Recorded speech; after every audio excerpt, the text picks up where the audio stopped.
ನಮಸ್ಕಾರ ಸ್ನೇಹಿತರೆ, ಎಲ್ಲರಿಗೂ ನನ್ನ ಪ್ರೀತಿಯ ನಮಸ್ಕಾರಗಳು. ಬ್ರೇಕಿಂಗ್ ನ್ಯೂಸ್ಗೆ ಸ್ವಾಗತ. ಮಾಲೆಗಾಂವ್ ಸ್ಫೋಟ ಕೇಸ್ನಿಂದ ನನ್ನ ಜೀವನವೇ ಹಾಳಾಯಿತು ಎಂದ ಬಿಜೆಪಿ ಸಂಸದೆ ಪ್ರಜ್ಞಾ ಠಾಕೂರ್. ಮಾಲೆಗಾಂವ್ ಸ್ಫೋಟ ಪ್ರಕರಣ ನನ್ನ ಜೀವನ ಹಾಳು ಮಾಡಿದೆ ಎಂದು ಬಿಜೆಪಿ ಮಾಜಿ ಸಂಸದೆ ಪ್ರಜ್ಞಾ ಠಾಕೂರ್ ಹೇಳಿದ್ದಾರೆ.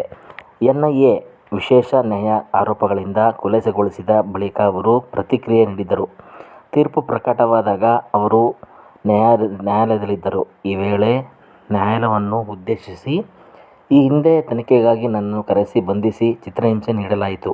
ಇದರಿಂದ ನನ್ನ ಜೀವನವೇ ಹಾಳಾಯಿತು. ನನ್ನ ಸಾಧ್ವಿ ಜೀವನವನ್ನು ನಡೆಸುತ್ತಿದ್ದೆ.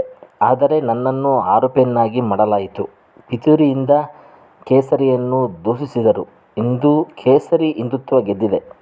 ತಪ್ಪಿತಸ್ಥರು ದೇವರು ಶಿಕ್ಷಿಸುತ್ತಾನೆ. ನಾನು ಸನ್ಯಾಸಿಯಾಗಿರುವುದರಿಂದ ನಾನು ಜೀವಂತವಾಗಿದ್ದೇನೆ ಎಂದಿದ್ದಾರೆ. ಈ ಹಿಂದೆ ಪ್ರಕರಣದಲ್ಲಿ ನನ್ನನ್ನು ಬಂಧಿಸಿ ಚಿತ್ರಹಿಂಸೆ ನೀಡಲಾಗಿದೆ ಎಂದು ಅವರು ಆರೋಪಿಸಿದ್ದರು. ಈ ಬಗ್ಗೆ ರಾಷ್ಟ್ರೀಯ ಮಾನವ ಹಕ್ಕುಗಳ ಆಯೋಗವು 2014ರಲ್ಲಿ ತನಿಖೆ ಆದೇಶಿಸಿತ್ತು. ಆದರೆ ಅವರ ಆರೋಪಗಳನ್ನು ಸಾಬೀತುಪಡಿಸಲು ಯಾವುದೇ ಪುರಾವೆಗಳು ಸಿಕ್ಕಿರಲಿಲ್ಲ. ಮುಂಬೈ ಭಯೋತ್ಪಾದನಾ ನಿಗ್ರಹ ದಳದ ತನಿಖೆಯ ಸಮಯದಲ್ಲಿ ಬೈಕ್ನ ಬಿಡಿ ಭಾಗಗಳನ್ನು ವಿಧಿವಿಜ್ಞಾನ ಪರೀಕ್ಷೆಗಳಿಗೆ ಕಳುಹಿಸಿ ಇಂಜಿನ್ ಸಂಖ್ಯೆಯನ್ನು ಪುನಃಸ್ಥಾಪಿಸಿದವು. ಬೈಕ್ ಠಾಕೂರ್ ಹೆಸರಿನಲ್ಲಿ ನೋಂದಾಯಿಸಲಾಯಿತು ಎಂದು ಆರೋಪಿಸಲಾಗಿತ್ತು.